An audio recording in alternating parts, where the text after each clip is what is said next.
Hello and welcome to clarity for UPSC. I am doctor Shivan. आपने कभी ये सोचा है that so many times and so many instances in our life people have asked us कि पढ़ाई करो ताकि आपकी रैंक आ जाए, पढ़ाई करो ताकि आपके मार्क्स आ जाएं, पढ़ाई करो पढ़ाई करो पढ़ाई करो। While this has been constant and consistent, hardly ही हमें किसी ने पढ़ाई करना सिखाया है। We been rarely told how we are suppose to study, and this video is an attempt to do exactly that, how to study. देखो, ये हमारी बहुत बड़ी प्रॉब्लम है that we study a lot. हम बहुत मेहनत करते हैं, जेन्युइनली मेहनत करते हैं, but we tend to remember nothing. हमने बहुत टाइम पढ़ाई पे लगाई, बहुत घंटे लगाए, बट हमारा रिटेंशन जो है वो काफ़ी लो रहता है।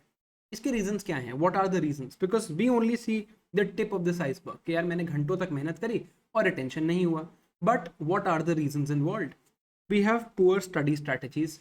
एक कुछ हिडन कॉग्निटिव फैक्टर्स हैं, हमारे ब्रेन से रिलेटेड कुछ हिडन फैक्टर्स हैं, and there are some systemic gaps in our learning.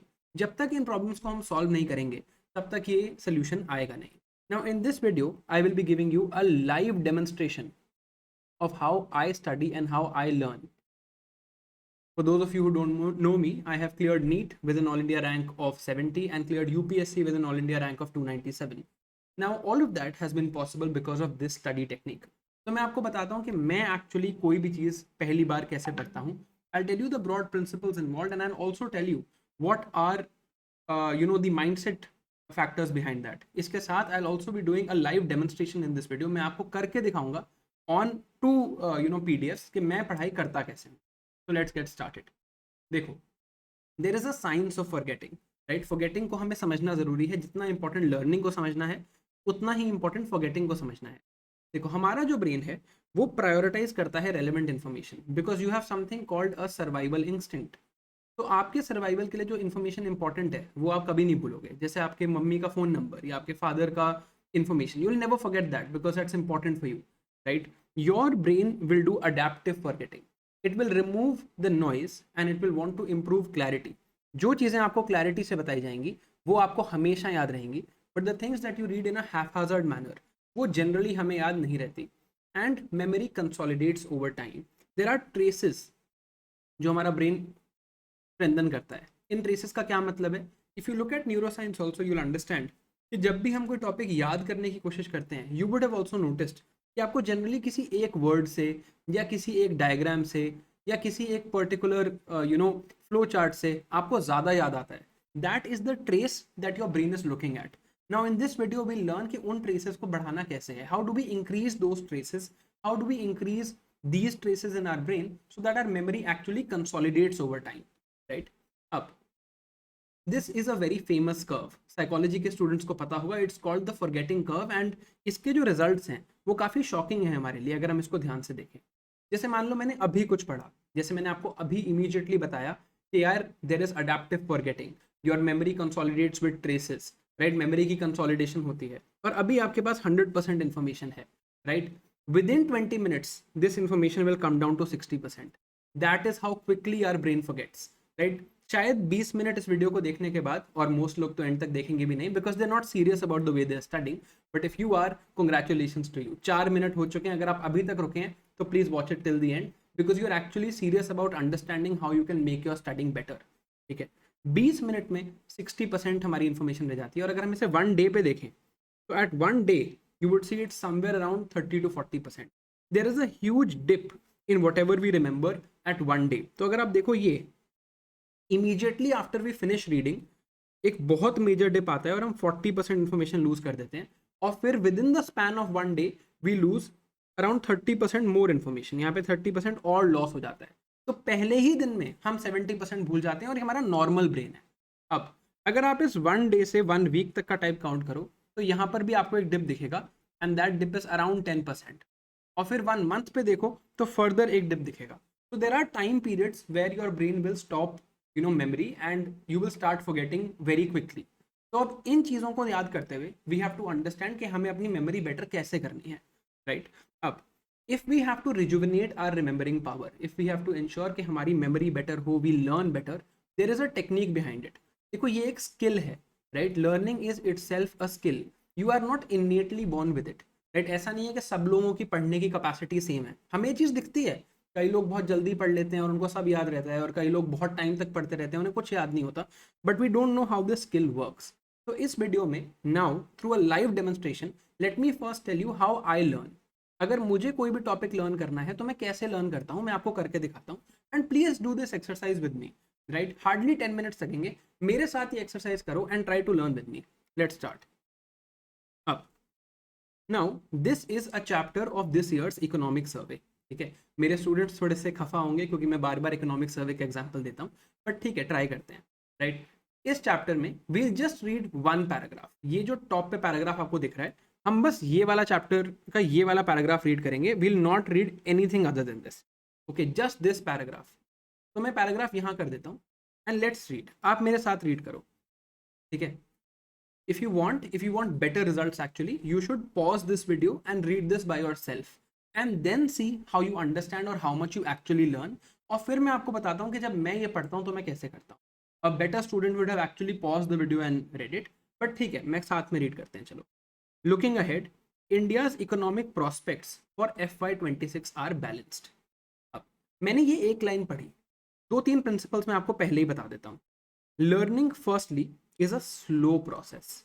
ठीक है, टाइम लगता है किसी भी चीज को याद करने में, जल्दी नहीं होगा। अगर आप जल्दी में हो, don't try to remember, it is going to be a slow process, it is going to take time, it is going to take effort, but हाँ, आपको लंबे टाइम तक जरूर याद हो जाएगा, that is my guarantee to you.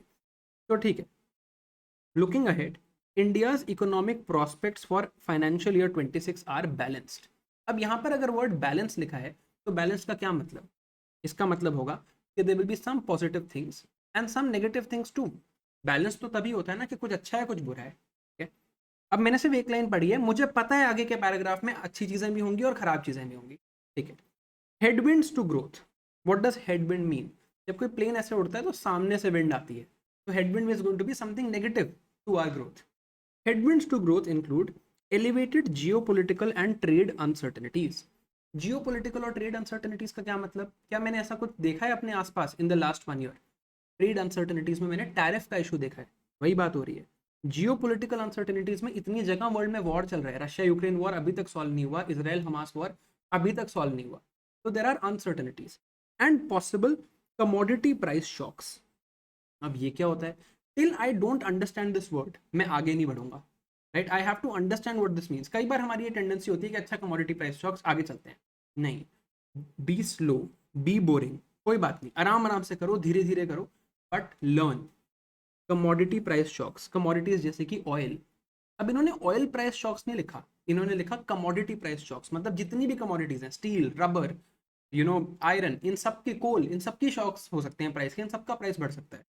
मतलब maybe the transport system is at fault, maybe shipping is at fault. You see how I am trying to connect everything, trying to think about everything. I might be wrong, हो सकता है shipping में कुछ ना हुआ हो और कुछ और इशू हो, but I will think on my particular and, मैं अपने एंड पे जरूर सोचूंगा।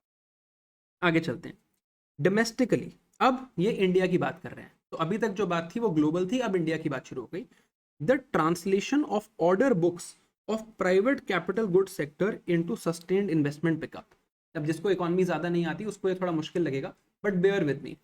Order books of private capital goods into sustained investment pickup. क्या मतलब? प्राइवेट कैपिटल गुड्स क्या होते हैं? कैपिटल गुड्स वो गुड्स हैं जो कंपनीज यूज करती हैं। मैं सारथी आईएएस में काम करता हूँ, तो सारथी आईएएस के लिए ये लैपटॉप और लेट से जो डिजिटल बोर्ड जिसमें मैं पढ़ाता हूँ वो कैपिटल गुड्स हैं। अभी क्या कह रहे हैं कि यार देखो, अगर मैं सारथी आईएएस के एग्जांपल से देखूं, जो कंपनी हमारे लिए डिजिटल बोर्ड बनाती है उसको ऑर्डर तो मिल गए हैं, हमने ऑर्डर दे दिए हैं, सारथी आईएएस ने ऑर्डर दे दिया कि हमें 10 और डिजिटल बोर्ड चाहिए, बट क्या एक्चुअली इससे इन्वेस्टमेंट बढ़ेगी? क्या सारथी आईएएस एक्सपैंड करेगा? ये पहली चीज उन्होंने कही है। तो ये होना चाहिए 1, इंप्रूवमेंट इन कंज्यूमर कॉन्फिडेंस। क्या मतलब कंज्यूमर कॉन्फिडेंस का? मैं और आप दोनों कंज्यूमर्स हैं। इंप्रूवमेंट इन कंज्यूमर कॉन्फिडेंस का मतलब है कि हम लोग कॉन्फिडेंट हैं कि इंडियन इकोनॉमी अच्छी है, इंडियन इकोनॉमी स्टेबल है। अगर मुझे लगता है मेरी कंट्री की इकोनॉमी स्टेबल है, I will be comfortable in spending the money I have. अगर मुझे लगता है यार इकोनॉमी में तो कुछ बहुत बड़ा, बहुत खराब होने वाला है, तो मैं क्या करूंगा? मैं सेविंग कर लूंगा कि नहीं यार, अभी स्पेंड नहीं करते, सेव कर लेते हैं। इकोनॉमी के लिए क्या अच्छा है कि मैं स्पेंड करूं, ये चीज है। आगे देखते हैं, corporate wage pickup. Corporate wages क्या होती हैं? सैलरीज। कुछ साल पहले गवर्नमेंट ने कॉर्पोरेट सेक्टर को टैक्स कट्स दिए थे, वेजेस अगर अब बढ़ाएगा कॉर्पोरेट सेक्टर क्योंकि उनके प्रॉफिट्स बढ़ गए हैं तो फायदा होगा। तो कॉर्पोरेट सैलरीज विल बी की टू प्रमोटिंग ग्रोथ। तो ग्रोथ बढ़ाने के लिए हमें 3 चीजें चाहिए, ये इन्होंने लिखा। अब आगे भी कुछ कहते हैं कि rural demand backed by a rebound in agricultural production. Rural demand, तो अब रूरल सेक्टर की बात हो रही है। बैक्ड बाय, रूरल डिमांड बढ़ेगी क्यों? क्योंकि एग्रीकल्चरल प्रोडक्शन में एक रीबाउंड हुआ है। They have not said growth, they have said rebound. Every word matters, literally every word matters. Rebound मतलब पहले कम थी, अब थोड़ी ऊपर जा रही। तो इससे मुझे ये भी समझ आ गया कि देखो यार, एग्रीकल्चरल प्रोडक्शन तो ऊपर जा रही है, रीबाउंड इन एग्रीकल्चरल प्रोडक्शन हुआ है। अब इससे क्या होना चाहिए? रूरल डिमांड बढ़ेगी। Okay. And anticipated easing of food inflation, मतलब फूड इन्फ्लेशन थोड़ी सी हाई थी बट अब कम होने वाली है। And a stable macro economic environment, India की जो इकोनॉमी है ब्रॉडली स्टेबल है, fiscal deficit, current account deficit stable है। Provide an upside to near term growth, इन फैक्टर्स की वजह से भी हमारी ग्रोथ होगी। बट ओवरऑल वो एंड में एक वर्डिक्ट भी देते हैं कि overall India will need to improve its global comparativeness through grass root level structural reforms and deregulation. तो कह रहे हैं कि ओवरऑल 2 रिकमेंडेशन हैं, ये बढ़ाओ, we need to have structural reforms and deregulation हमें करना है to reinforce its medium term growth potential. अब देखने में तो ये पैराग्राफ बहुत ड्राई लगता है, बहुत बोरिंग लगता है, बट इसमें कितनी सारी चीज़ें हैं। तो यू रीड लाइक दिस। कितना टाइम लगा मुझे पैराग्राफ पढ़ने में? अगर आप वीडियो में भी देखोगे, I am trying to explain also, जब आप खुद पढ़ोगे, आप किसी को एक्सप्लेन नहीं कर रहे होगे, तो भी hardly I think 5 to 7 minutes लगे होंगे, राइट? अब भी this is relatively decent pace. अगर आपको 5 से 6 मिनट लगते हैं ये एक पैराग्राफ पढ़ने में, it's fine. Don't try to be quick, be as slow as possible, but understand. अब मैं आपको दिखाता हूं कि अगर मुझे इसी चीज के नोट्स बनाने होते, सिर्फ इस एक पैराग्राफ के नोट्स बनाने होते, तो मैं कैसे बनाता। देखो, अगर मैं हाईलाइट करके याद करने की ट्राई करूंगा, ये पैराग्राफ हाईलाइट करना मुश्किल है, इसमें बहुत सारी बातें लिखी हैं। तो मैं डिसाइड करता हूँ कि यार इसके नोट्स बना लेते हैं। नाउ मैं नोट्स ऐसे बनाऊंगा।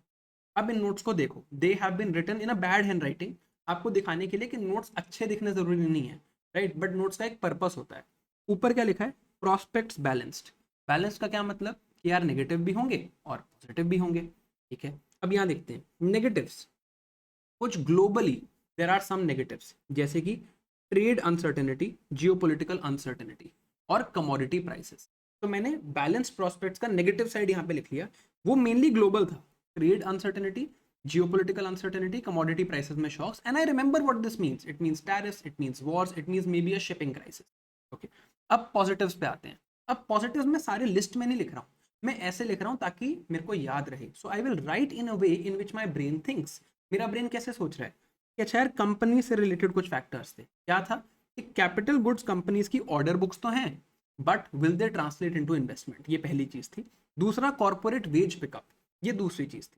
अच्छा, रूरल इकोनॉमी से रिलेटेड 2 चीजें थी कि प्रोडक्शन बढ़ी है, रिबाउंड हुई है, और अब इससे डिमांड बढ़नी चाहिए।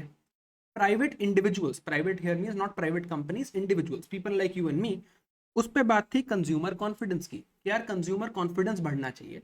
और लास्टली बात थी गवर्नमेंट की, कि मैक्रो इकोनॉमिक स्टेबिलिटी दी है एंड इट इज एक्सपेक्टेड कि food inflation will come down. Notes आपको ऐसे बनाने चाहिए। वो क्या कह रहे हैं आगे? वे अहेड डीरेगुलेशन करनी है और grass root level structural reform करना है। Now look at this paragraph, take a flash look at this paragraph and take a flash look at these notes. क्या लगता है आपको, क्या ज्यादा याद रहेगा? Right, here I have employed a technique where I have simplified the notes in a mind map based format. अब मेरा दिमाग भी ऐसे सोचता है। टॉप पे बैलेंस है, ठीक है यार, बैलेंस है मतलब पॉजिटिव नेगेटिव। नेगेटिव जो है वो ग्लोबल है, ट्रेड है, जियोपॉलिटिक्स है, कमोडिटी प्राइसेस हैं। पॉजिटिव्स में मल्टीपल फैक्टर्स हैं, कंपनीज बेस्ड फैक्टर्स हैं, रूरल इकोनॉमी बेस्ड फैक्टर्स हैं, प्राइवेट सेक्टर के फैक्टर्स हैं और गवर्नमेंट के फैक्टर्स। ये 4 फैक्टर्स हैं। ऐसे मैंने पॉजिटिव्स को सेग्रीगेट किया है। अब मैं कह रहा हूँ वे अहेड क्या, व्हाट नाउ, व्हाट फॉरवर्ड। तो यार डीरेगुलेशन करनी चाहिए और ग्रास रूट स्ट्रक्चरल रिफॉर्म करना चाहिए। This is how you learn. अब यहाँ पर कुछ चीजें करी गई हैं जो शायद आपके लिए इंप्लीमेंट करना मुश्किल हो अगर आप पेन और पेपर पे पढ़ते हो। I have purposefully used different colors because that is also a part of our memory. अगर मैं याद करूंगा तो मैं देखूंगा कि अच्छा यार, बहुत सारे अलग अलग कलर्स यहाँ पर हैं, तो मुझे शायद बाद में याद आ जाए कि अच्छा पर्पल में भी कुछ लिखा था, ऑरेंज में भी कुछ लिखा था, तो 2 अलग पॉइंट्स थे, right? And there is a line at the top and a line at the bottom to start with, एक इंट्रोडक्शन और एक कंक्लूजन। अब अगर मैंने ये मेंस इस साल के मेंस से पहले पढ़ लिया होता तो इस चीज़ पे एग्जैक्टली क्वेश्चन आया। बट ठीक है, हम तो मेंस के बाद पढ़ रहे हैं, तो मैं क्वेश्चन क्यों दिखा रहा हूँ? मैं क्वेश्चन दिखा रहा हूँ क्योंकि इस पे क्वेश्चन आया हुआ है, मुझे पता है ये मेरे प्रीवियस ईयर क्वेश्चन से रिलेटेड है। तो I will spend, when I am reading the rest of the chapter, I will spend even more time on it. तो this is how you read for something when you have to read a subjective analysis. ये broadly एक subjective analysis है, right? It's not a objective MCQ based paper जिसके लिए मैं पढ़ रहा हूँ, मैं सब्जेक्टिवली पढ़ रहा हूँ। बट मोस्टली जिन पेपर्स के लिए हम पढ़ते हैं वो पेपर्स एमसीक्यू बेस्ड होते हैं, right? Most of those papers are MCQ based. तो अब एक एमसीक्यू बेस्ड पेपर के लिए मैं आपको पढ़ के दिखाता हूँ। आप सबको पता है कि the most common book that we all have to read for polity is Laxmikanth. अब इस बुक से हमें पता है कि यार हमारे प्रीलिम्स में अबाउट 10 to 15 एमसीक्यूज आने ही आने हैं। तो let me read a page of Laxmikanth with you. ठीक है, एक पेज पढ़ते हैं। अब ये पेज है, ये इस बात में डिस्कशन कर रहा है कि क्या प्रियम्बल पार्ट ऑफ कॉन्स्टिट्यूशन है या नहीं। और इसमें मैं आपको दिखाऊंगा कि अगर मैं नोट्स नहीं बनाता, right, you can follow any approach, जैसे मैं इस पेज के नोट्स नहीं बनाऊंगा, मैं इसी बुक से रिवाइज करूंगा, तो how am I going to use highlighting to my advantage. तो आपको समझ आएगा कि मैं कब हाईलाइट करूंगा और कब मैं हाईलाइट नहीं करूंगा। Let's read now. One of the controversies, again I would recommend कि आप वीडियो पॉज, अगर अभी तक आपको वीडियो अच्छी लग रही है और आपने कुछ सीखा है, please pause and read. But नहीं भी तो मैं आप मेरे साथ पढ़ लेते हैं। एक तो मैं फर्स्ट रीडिंग में कभी भी हाईलाइट नहीं करूंगा, I will never highlight in the first reading. मान लो मैं पहली बार पढ़ रहा हूँ। One of the controversies about the preamble is as to whether it is a part of the constitution और नॉट। ओके, ठीक है, तो मुझे पता है, ये तो यहीं पे बात थी। This line is not worth highlighting at all. ये यूजलेस लाइन है। मैं बुक को गाली नहीं दे रहा हूँ, बुक बहुत ही अच्छी है, मैं सिर्फ अपने लिए कह रहा हूँ। इससे क्या कोई वैल्यू ऐड हो रहा है? नहीं। अब इस लाइन को दोबारा पढ़ने की जरूरत नहीं है, राइट? आगे देखते हैं। In the Berubari union case, अब यहाँ पर कुछ इंपॉर्टेंट है, केस का नाम है सुप्रीम कोर्ट के। Supreme court said that preamble shows the general purposes behind the several provisions in the constitution and thus is a key to the mind of the makers of the constitution. Okay? Further, where the terms used in any article are ambiguous or capable of more than one meaning, some assistance and interpretation may be taken from the objectives enshrined in the preamble. इतनी ध्यान से पढ़ो कि आपको book की गलतियां भी समझ आ जाएं, right? Should have been and would makes more sense, but assistance at interpretation is also fine, right? Despite the recognition of the significance of the preamble, Supreme Court specifically opined that it is not a part of the Constitution. अब ये बहुत बड़ा paragraph है, इसमें important क्या है? What do I learn from this? पहले तो यार बेरुबारी यूनियन केस का नाम इंपॉर्टेंट। अब मुझे पता है सुप्रीम कोर्ट का केस है, तो ये तो रेलिवेंट नहीं है, छोड़ो इसको। General purposes behind several provisions, क्या बात हुई, क्या मतलब हुआ? ये प्रियम्बल जनरली बताता है कि कॉन्स्टिट्यूशन के जो बहुत सारे प्रोविजंस हैं उनका क्या मतलब है, ठीक है? Not something which I don't understand, I won't remember, तो मैं हाईलाइट क्यों करूँ, राइट? बट ये मैं हाईलाइट करूंगा, key to the minds of the makers of the constitution. ये लग रहा है यार कोई बढ़िया सी चीज है, इस पर कोई क्वेश्चन भी पूछ सकता है, कोई कंफ्यूज कर सकता है मेरे को, यार what is the key to the mind of the constitution makers. और हो सकता है मैं फंडामेंटल राइट्स बोल दूं, मैं डीपीएसपीस बोल दूं, तो यहाँ मैं हाईलाइट करूंगा। अब उन्होंने ये भी बोला कि एम्बिगुअस वर्ड्स की इंटरप्रिटेशन में हेल्प होती है। ओके, सो एम्बिगुअस है और इंटरप्रिटेशन में हेल्प होती है। वहां जहां जहां मुझे किसी आर्टिकल में डाउट है, बेसिकली ये मतलब है कि किसी आर्टिकल में कहीं डाउट है तो प्रियम्बल से हेल्प ले लो, राइट? और अल्टीमेटली उन्होंने क्या कहा? Not a part of the constitution. इस पैराग्राफ में सिर्फ यही 5 चीजें इंपॉर्टेंट हैं। केस का नाम, key to the mind of the makers of the constitution, ambiguous जगह पर इंटरप्रिटेशन, और not a part. That's it. आगे चलते हैं। In the Kesavananda Bharati case, अगला केस स्टार्ट हो गया। ठीक है भाई, अब केस तो इंपॉर्टेंट है ही। केशवनंद भारती केस में क्या कहा? Rejected the earlier opinion and held that preamble is a part of the constitution. सोचो, अपनी ही बात को उल्टा बोल दिया, अपनी ही चीज को उन्होंने रिजेक्ट कर दिया। अब मेरे को कोई, मैं इतना इमोशनल नहीं हूँ इस चीज को लेके, मैं ये जान के कर रहा हूँ, but I tell you why. अपनी ही चीज को उन्होंने इम्पोज कर दिया। उन्होंने कहा यार नहीं, पहले तो तुम गलत कह रहे थे, पहले हम ही गलत कह रहे थे, पहले मैं समझता हूँ, फिर से मैं ही समझता हूँ, ठीक है? पर उन्होंने कहा कि नहीं, it is a part of the constitution. It observe that the preamble is of extreme importance and the constitution should be read and interpreted in light of the grand and noble vision expressed in the preamble. ठीक है, केशवनंद Bharti highlight करेंगे क्योंकि ये case का नाम है। उन्होंने क्या बोला? Rejected their earlier opinion. ये तो मुझे याद करने की जरूरत नहीं है, अगर मैं सिर्फ इतना हाईलाइट कर लूँ, इज अ पार्ट, राइट? तो मुझे समझ आ रहा है ना क्या मतलब है इस बात का, कि अब सुप्रीम कोर्ट ने चेंज कर दिया, अपनी बात को गलत बोल दिया, ठीक है? और कहा कि बहुत इंपॉर्टेंट है प्रियम्बल। ये तो मुझे पता ही है भाई, हमारी कॉन्स्टिट्यूशन सभी इंपॉर्टेंट है। And should be read and interpreted in the light of the grand vision, मतलब कॉन्स्टिट्यूशन की इंटरप्रिटेशन में हेल्प करता है प्रियम्बल। ये बात ऊपर भी लिखी थी, ये बात यहाँ भी लिखी है, ठीक है। इन दी LIC ऑफ इंडिया केस, आगे पढ़ते हैं। इन दी LIC of India case the supreme court again held that preamble is an integral part. अब देखो, पहले बोला था पार्ट, अब बोला है इंटेग्रल पार्ट। हर वर्ड इंपॉर्टेंट है। इंटेग्रल पार्ट, अब मैं यहाँ क्या हाईलाइट करूंगा, LIC ऑफ इंडिया और इंटेग्रल पार्ट। एंड क्योंकि ये वर्ड थोड़ा सा डिफरेंट हो गया ना, इंटेग्रल पार्ट आ गया, तो मैं कहूंगा यार इंटेग्रल पार्ट तो इंपॉर्टेंट है।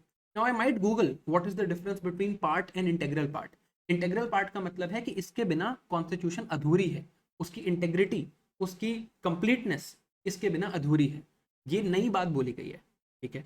आगे चलते हैं।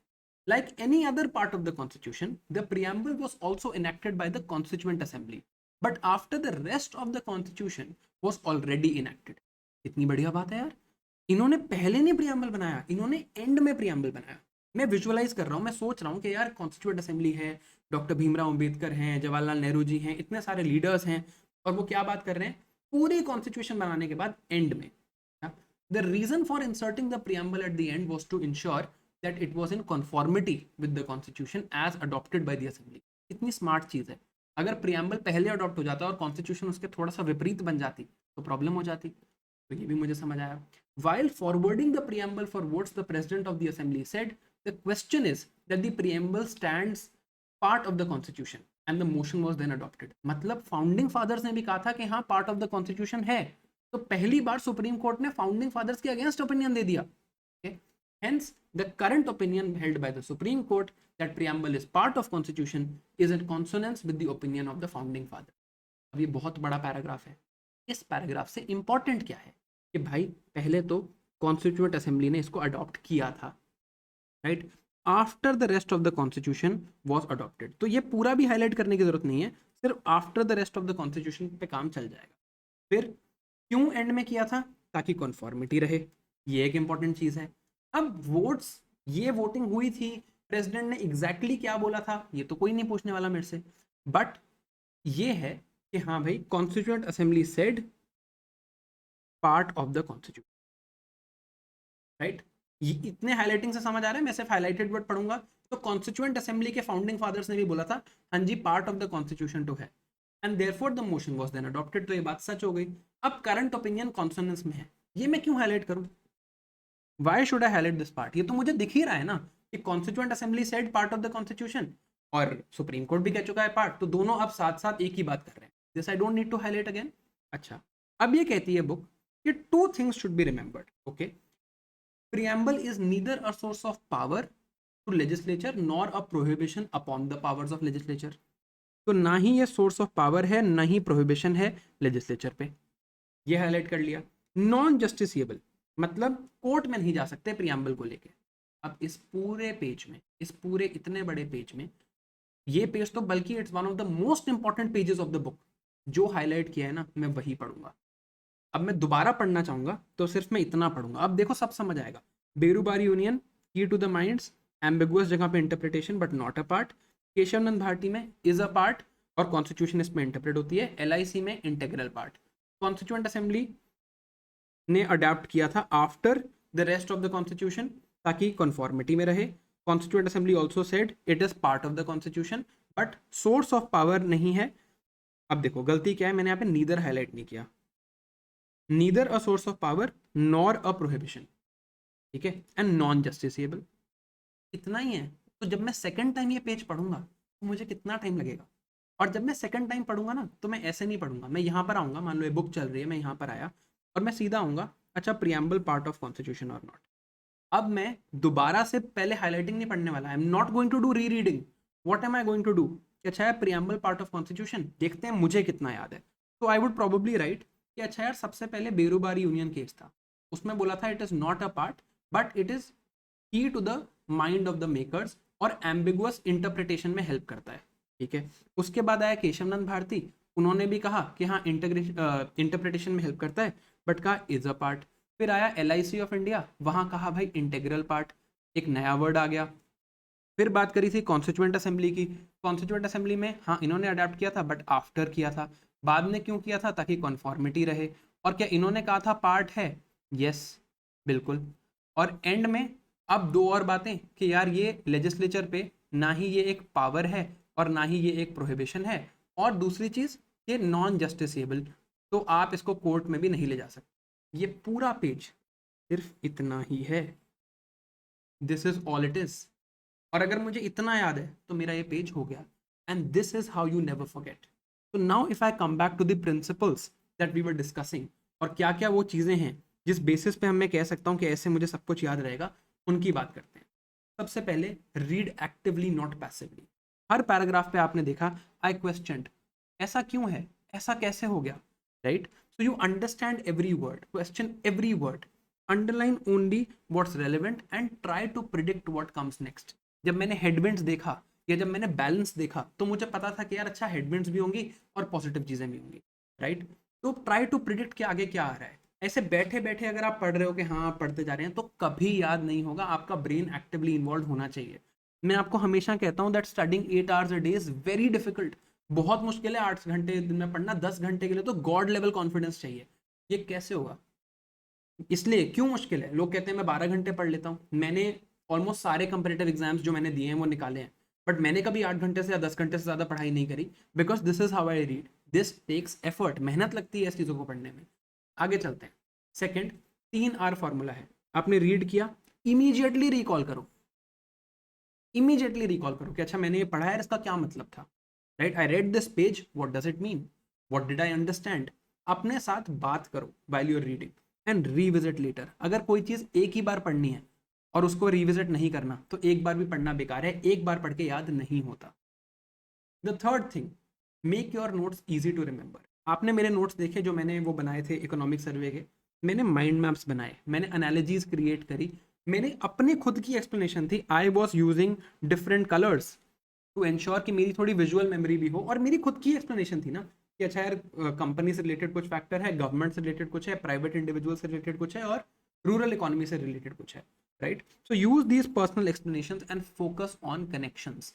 जितने ज़्यादा कनेक्शंस आप बाकी चीज़ों से ड्रॉ करोगे, जब मैंने जियो पोलिटिकल रिस्क पढ़ा तो मैंने वॉर्स याद करे, जब मैंने ट्रेड रिस्क पढ़ा तो मैंने टैरिफ याद करे, जब मैंने कॉर्पोरेट वेज पिकअप पढ़ा तो मैंने याद किया कि अच्छा यार इनका टैक्स रेट कभी ना कभी कट हुआ था, right? So create as many connections as possible while making your notes and you will remember for a lifetime.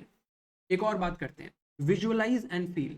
मैं क्यों इतना इमोशन ऐड कर रहा था कि देखो यार अपनी ही चीज को गलत बोल दिया, कॉन्स्टिट्यूएंट असेंबली के अगेंस्ट ओपिनियन दे दिया। I am not emotional about it, the position here is the position of the constitution, मुझे ऐसे ही याद करनी है, but because I want to remember through imagery, this is why I am using multiple colours, this is why I am using headings, ताकि मुझे एक तो अपने नोट्स की इमेज ध्यान रहे, और अगर मेरी विजुअलाइजेशन है, कोई स्टोरी है, कोई इमोशन है, थोड़ी क्यूरियोसिटी इन्वॉल्व है, तो I would be able to remember much better, and this is what is most important.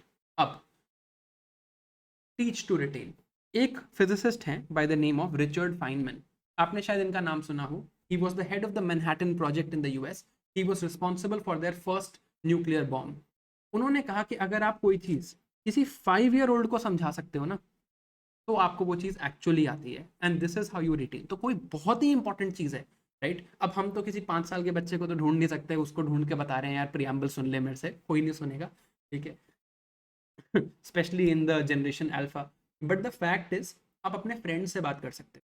I use to do this a lot when I use to go to a library to study. मेरे friends, actually मेरे friends बहुत time तक रहे नहीं, क्योंकि जब भी मैं उनसे मिलता था मैं उनसे क्वेश्चंस पूछता था कि अच्छा यार बताना LIC ऑफ इंडिया केस में क्या बोला, कब बोला था कि प्रियम्बल इंटीग्रल पार्ट है या नहीं। Constantly constantly keep talking about it, आपको ज़्यादा याद रहेगा। बट येस, देन जो आपके 10 घंटे हैं पढ़ाई के वही हैं, बाकी time you have to give yourself rest, you have to give yourself sleep.